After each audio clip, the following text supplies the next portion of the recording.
बिसोर मालाबाबो साक्सेस जाया बिथांमोना अलरेडि मिथिबाय जे जेनगोन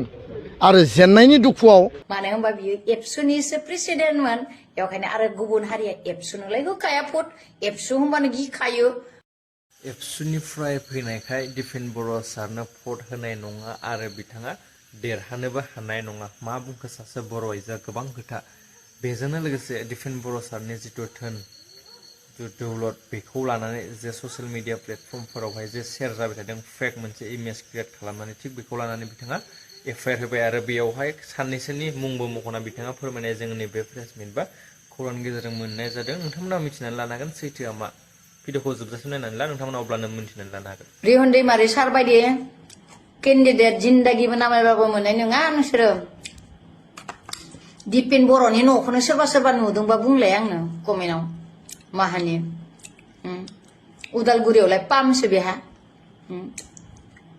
आसोल न'खौ नुदों नामा नोंथांमोना रायजो राजाया दिपेन बर'नि न' नुवाखै बेखायनो दिपेन बर'नो भट होआ गुबुन हारियाबो ओरैनो हाजिरासो हायदों हाजिरा मोननो थाखायसो फैदों मिटिंआव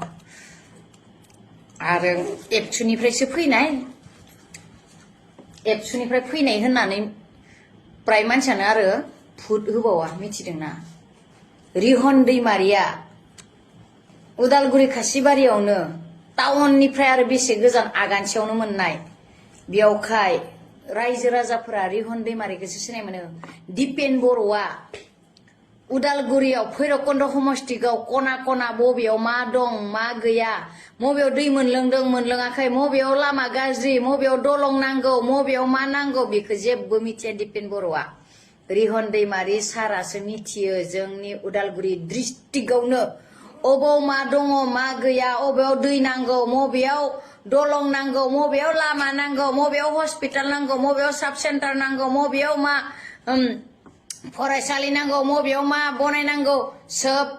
साब सेन्टार बनायनांगौ ना हस्पिटाल बनायनांगौ बेखौ रिहन दैमारि अनलि सारासो मिन्थियो दिपेन बर'आ खना खना मिन्थिया मानो होनबा बियो एबसुनिसो प्रेसिडेन्टमोन बेखायनो आरो गुबुन हारिया एबसुनोलाय होखाया भट एबसु होनबानो गिखायो सोरबा सोरबा आरो हिन्दु समाजाव जोंनिया बैसागो मागो माबा मोनसे फुजा मोदाय दावदाय माबा मोनसे फुजा खालामनायाव जोंनिया मा नांगौ जाना फैयो इसेबाबो जौ बिदि नांगौ जाना फैयो जौ दा जौ सावनाय जौ संनाय माबा माबिफोरखौथ' एबसुआथ' नायनो हायामोन ना बुख्रुबनो थांनायाव सोरखौबा सोबाना गारबोबाय जोंनि गामियावनो आंखौ सोबानो हायि आंनि लोगोखौनो सोबाना गारबोनाय बेवहाय होमबालाय माहाथो एबसुनिफ्राय फैनाय होननायखौलाय माहाथो भट होनो दिपेन बर'नो भट होगोन बे खांग्रांखाबाय मोनखाया जेनखाबाय जेननायखायनो आंखौ फट' गाज्रि एडिट बनायनानै आंखौ गाज्रि कमेन्ट लिरनानै गाज्रि हरगासिनो गाज्रि भिडिअ बनायनानै नोंथांमोना नायबाय था लिरनानै ला इउपिपिएलआ हारिखाबाय टें टें टें उदालगुरि सदर थाना बिनि असि बिथांखौ दिनै लोगो हमनानै गांसे एफआइआर होदों आरो बे क्रिमिनेल माने केस रेजिस्टार खालामनो थाखाय बे एफआइआरखौ होनाय जादों कारना जाहैबाय जे इलेक्शन कमिशननि गाइडलाइन मथे नमिनेशननि टाइमाव जि एसेट एन्ड लायबिलिटि होनाय जायो बे एसेट एन्ड लायबिलिटिखौ जेरैबायदि नटारि रेजिस्टार खालामनानै होनांगौ बेबायदि होनाय जादों आरो बेयाव जिखिनि तथ्य पाति दङ बे भेलिड किन्तु जों नुबाय जे डुप्लिकेट माने बेखौ फर्जारि खालामनानै फल्स मोनसे नथि आरो तथ्य बानायनानै बेसेबांबा माने आकाश पाताल डिफारेन्स बेयाव मोनसे तथ्य बानायनाय जादों जे सेभिंसआव 5 कौटि कारेन्ट एकाउन्टआव 4 कौटि बङाइगावआव हा दङ क'क्राझाराव हा दङ गुवाहाटीयाव हा दङ ओरै माने जौनि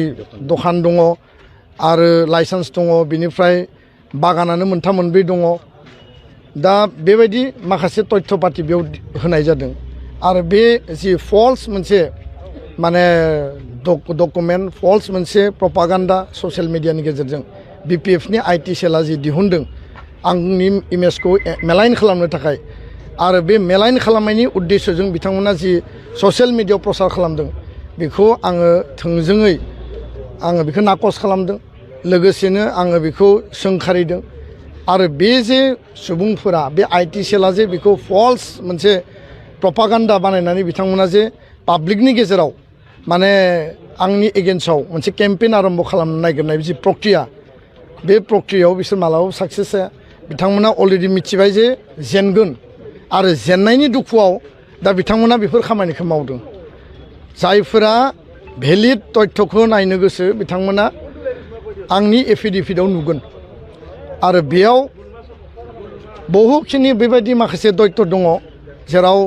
अमा फार्म जोङो ग्रुप हिसाबै खालामनाय जेराव माने आंनि बिफानि हा जोंनि नामाव फैनाय जाय कागजफोरा आगोलाव रेजिस्टार जायाखैमोन दा जों रेजिस्टार खालामनानै लाबाय बेबायदि माखासे तथ्य दङ दा बेखायनो सेभिंस एकाउन्टआव 50,000 दङ 52,000 दङ बेफोरखौ लानानै दिनै बिथांमोना 5 कोटि 4 कोटि माने मा होनना बुङो बेखौ जौनि लाइसेन्स साहा बागान जाय बेक्तिया 25 बोसोर जातीयताबाद जातिनि रक्षणाबेक्षणनि थाखाय हारिनि थामोनथा रैखाथिनि थाखाय बड'फानि आदर्शजों समाज फोसाबनाय समाजखौ सोलायहोनाय गुस्लायहोनायनि थाखाय खामानि मावबाय आरो जाय समाव हारिनि अस्तित्वनि रैखाथिनि थाखाय खामानि मावबाय दिनै बेफोरखौ लानानै साधारन बिसायख'थिनि थाखाय माने जोंनि माखासे सुबुङा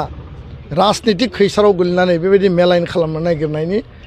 जि मोनसे प्रक्रिया बेयाव रायजोफोरा कुनु कारनाव 1% 1 बिन्दुबो बिसास खालामनाङा